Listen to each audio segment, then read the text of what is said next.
Chris Miller, you want to start us off? Yeah, appreciate that. Hey, B, I just talked to Garrison Matthews, and he said we cannot let 3-11 be our mentality.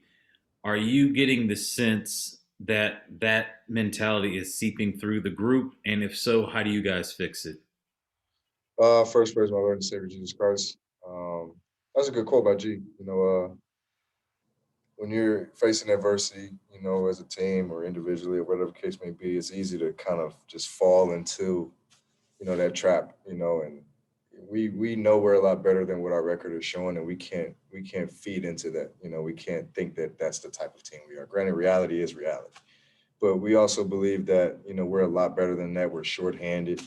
So we haven't played in 2 weeks. So, everything is, we're still getting back, so there's no excuse 100%. But, that's definitely that's a great saying by G. We can't feed into being 3-11, being that type of team. That's not who we are. We know we're better than that. And hopefully the guys that we get back Friday can give us a boost. Kind of a follow up about what you've been accomplishing. It's already kind of seeped out nationally. You are putting up unbelievable numbers, but not getting the result. Knowing you for as long as I have, I know that it's great that you're scoring all these points, but you want the result of victory. How are you balancing what you are doing individually with not getting what you ultimately want? God's blessed me. That's all this is. It's all me scoring. That's all him. I can't take credit for it. Like, he gives me energy every night. He gives me the strength every night to play this game and the talents that I have. And I just go in the gym and try to perfect those talents. And try to come out and play with energy every night. Whatever that looks like at the end, it looks like, I don't come out and say I want to score 50 tonight. I want to score 40 tonight. That doesn't happen. A lot of the shit I'm doing is I'm in awe half the time too. So, that's why I just credit him for everything, because he's giving me the energy. He's giving me everything I need, to continue to push hard, play hard each and every night. Chase. Brad, obviously you've been able to score points, but as a team, what's it been like trying to generate offense, missing a lot of the top scorers and some of your best shooters that I'm sure obviously add a lot of space? It's not easy, because we come in every night knowing that, their objective is to keep the ball out of my hand and take the ball away from me, and double team, triple team, whatever the case may be, and do it for 48 minutes. Teams are going to do that. So I won't say it gets draining, but it's tough. It's very tough because I have to work hard, to get the ball, to get engaged in the offense. But us as a unit, we're still working new faces in, new guys in. Guys are getting more playing time now. We got a lot of guys probably not playing in their true positions, so it's an adjustment. We're all adjusting on the fly, and it's our offense. For one, is predicated on not turning the ball over. Myself leading the charge, and I think I might even be leading the damn league in turnovers.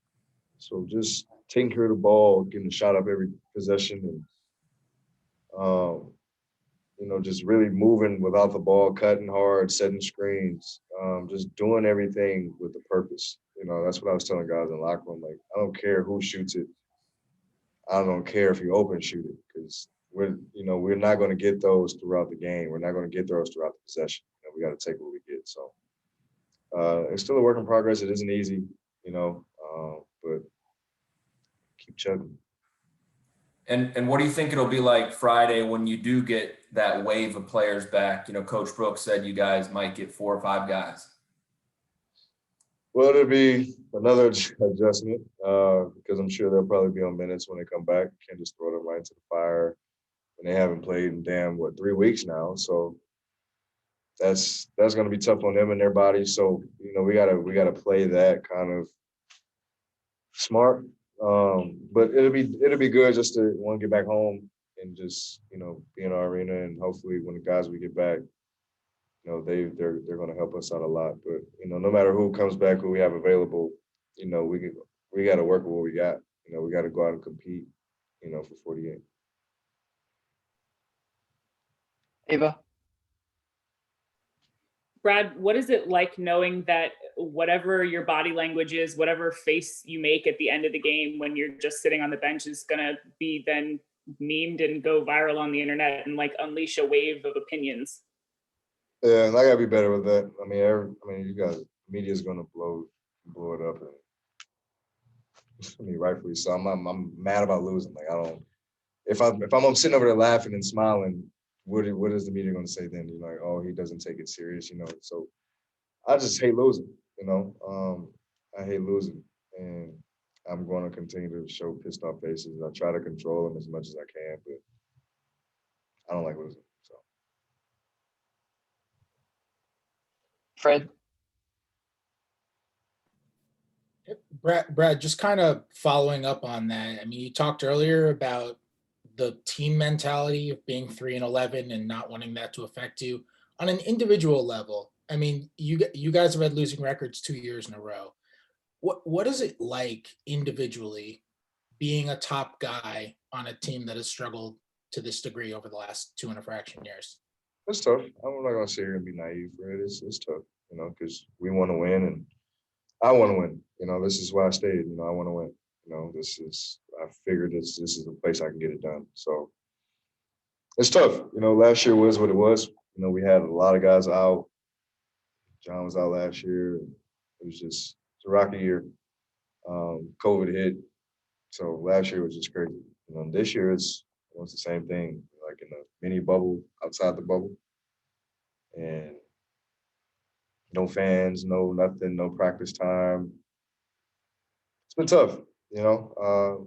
But for me, like I said earlier, man, I give it to God for just giving me the strength to just do it every night, to just show up every night. You know, regardless of what's going on, regardless of how we're playing, you know, it's my job to lead and come out and compete every night. You know, and hopefully guys will follow behind that. So that's just been my mindset. You know, I feel like I would drive myself batshit crazy if, you know, I consumed in every single problem, like in every single thing that we did wrong or every single loss. Like I think I would be bat crazy. So, you know, I'm just taking it a day at a time.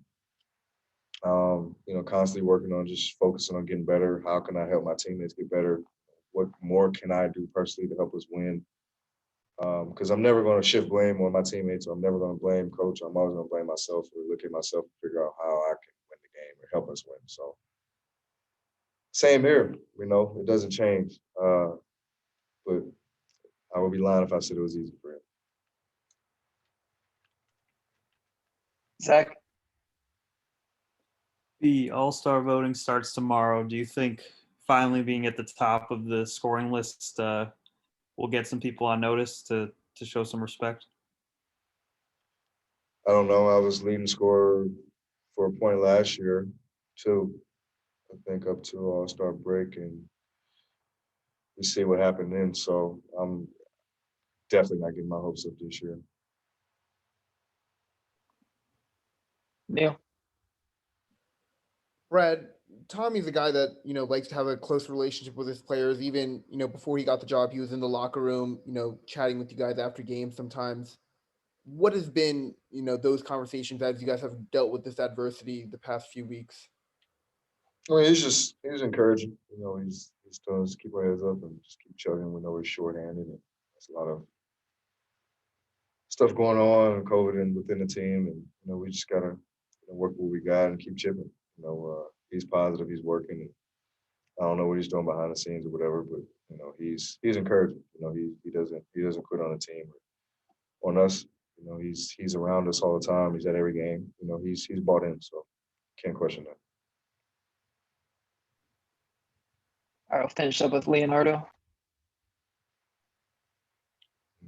Brad, you played at a great level again tonight, but you lost. It bothers you to be the best player of a losing team? How to find a solution? Leonardo, I swear, if I had that answer, I think I would be a genius. Probably. I think if we all had that answer, I think we all would be blurting it out right now. But I don't have that answer. I don't know how. I don't know. You know, we just got to keep. It's not just one thing that's bothering us. One thing that's affecting us. You know that we could just pinpoint. Say, okay, we can correct it. You know, we're good next game. Everything's solved. Like it's not that easy. You know, we have to be better defensively. You know, accepting those challenges, stop turning the ball over, getting our guys back healthy. So it's a lot. It's a lot for us to do in order for us to really turn this thing around. But you know, our confidence is still high. Like G said, we can't have the mindset of being 3-11. So you know, come Friday, we got another tough. In a quick second, are you frustrated? Is the sky blue? My man. All right, thanks, Brad. Thank you. Appreciate you. All right, that's it for tonight, guys. We'll see you back post game on Friday.